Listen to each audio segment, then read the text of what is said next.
Selamat pagi, Shalom. Saya mengucapkan banyak terima kasih pagi hari ini boleh diberikan kesempatan oleh Ibu Gembala kami dari GPD Surumbai dan juga para rekan-rekan hamba Tuhan, juga jemaat-jemaat dan wakil gembala yang sudah memberikan kesempatan kami pagi hari ini membawakan sebuah renungan. Perkenalkan, nama saya Hendra Sobing. Saya ingin menyampaikan sebuah renungan dengan tema memperhatikan yang tidak kelihatan. Tema ini sepertinya membuat kita sedikit bingung. Mengapa? Karena bagaimana mungkin memperhatikan sesuatu yang tidak kelihatan. Tetapi mari kita tidak berlama-lama mempertentangkan tentang tema ini.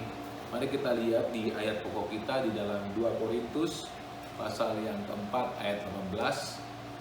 Saya akan bacakan, demikian bunyi ayatnya.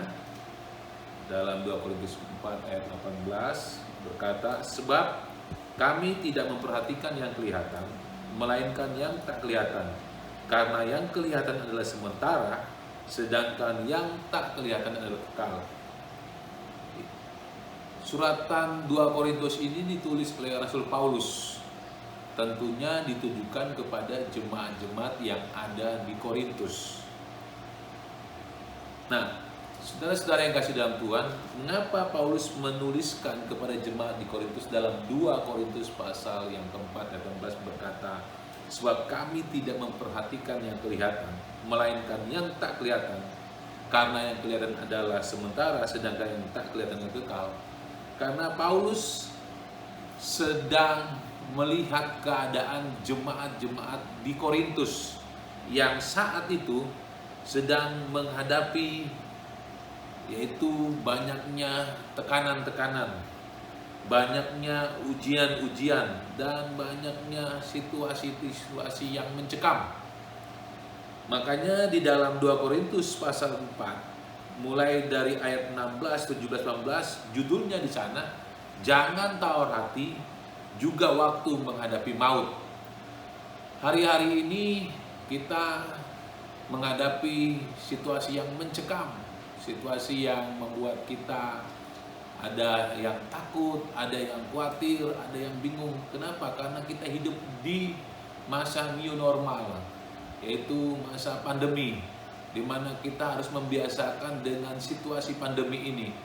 Bagaimana kita menghadapi orang, bagaimana kita ketemu dengan orang, bagaimana kita melakukan kegiatan kita, pekerjaan kita, pelayanan kita yang tidak semestinya, yang tidak seperti umumnya pada saat belum kita mengalami masa pandemi.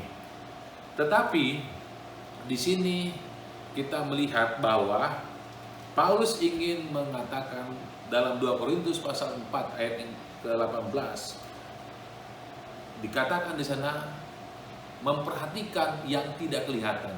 Artinya keadaan-keadaan yang mencekam, keadaan-keadaan yang menekan, keadaan-keadaan yang membuat kita mungkin bisa tawar hati, khawatir, bingung. Mungkin kita juga ada yang mengalami di PHK dalam pekerjaan, ada yang mengalami kemerosotan dalam bisnis kita, atau banyak yang kita alami dalam masa-masa pandemi ini. Tetapi di sini dikatakan kita tidak boleh memperhatikan yang kelihatan. Artinya keadaan itu tidak boleh kita perhatikan. Kita harus memperhatikan yang tidak kelihatan.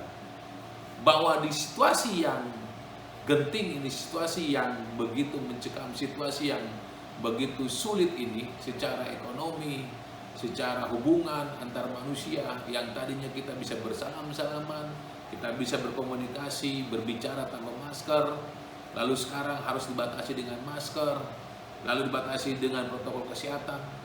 Kita tidak boleh memperhatikan ini lagi, tapi kita memperhatikan sesuatu yang tidak kelihatan. Artinya bahwa di balik ini pasti ada maksud Tuhan dalam situasi pandemi ini. Apa yang mau kita coba bahas hari ini, pagi ini, yaitu Paulus ingin mengatakan, yaitu yang pertama, ketika kita menghadapi situasi yang seperti ini, pandemi ini, poin pertama di dalam ayat yang ke-16, yaitu tidak boleh tawar hati. Arti tawar itu tidak ada rasa, hambar. Nggak ada rasa asin, manis, asam, pahit, tidak ada rasa, hambar, tawar.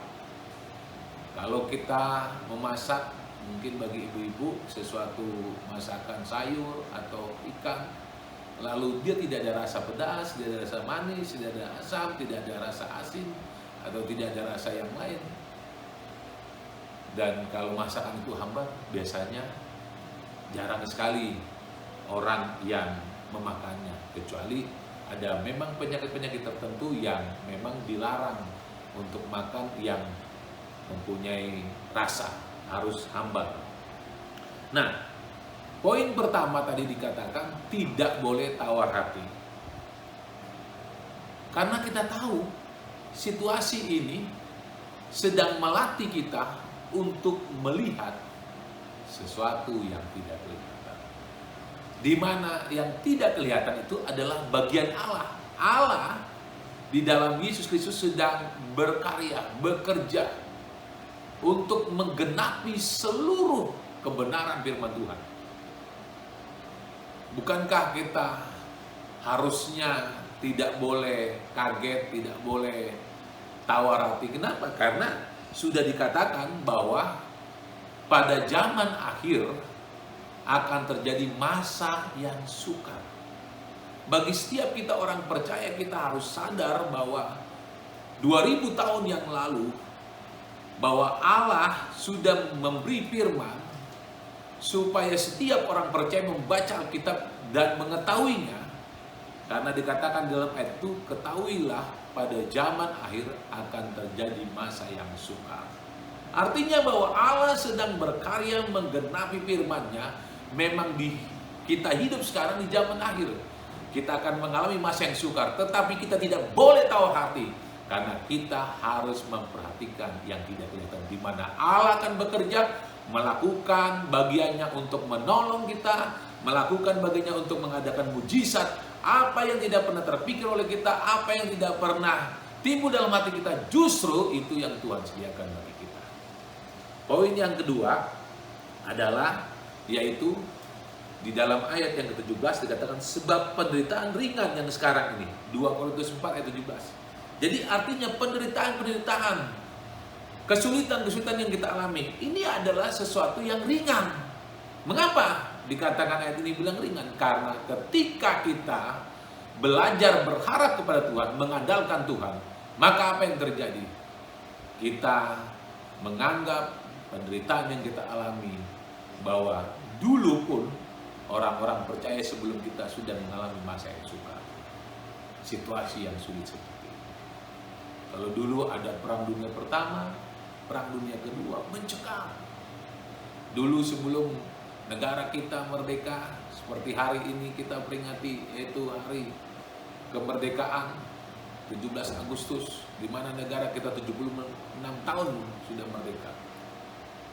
Artinya bahwa ada hal-hal proses yang dialami orang-orang terdahulu kita, penderitaan. Tetapi ketika kita mengalami penderitaan itu, kita menganggap penderitaan itu ringan. Karena kita tahu, dikatakan Allah turut bekerja untuk mendatangkan kebaikan kepada kita. Kepada kita, kepada siapa? Kepada orang-orang yang percaya kepada Tuhan. Dan kita yakin ketika kita memandang hanya kepada Yesus saja, maka penderitaan yang kita alami akan kita rasakan ringan. Karena kita tahu Yesus tidak akan membiarkan kita sendirian. Tuhan tidak meninggalkan kita. Tuhan tidak akan membiarkan kita bergumul sendirian. Tetapi Dia akan menopang kita. Dia akan menggendong kita. Sehingga penderitaan yang kita alami kita merasa ringan. Itu sebabnya sebelum saya akhiri renungan ini, mari kita memperhatikan yang tidak kelihatan. Karena kita tahu yang tidak kelihatan itu akan mendatangkan kehidupan kekal bagi kita. Puji Tuhan, salam dan terima kasih. Inilah renungan dari kami. Kami ucapkan terima kasih, puji Tuhan, haleluya, amin.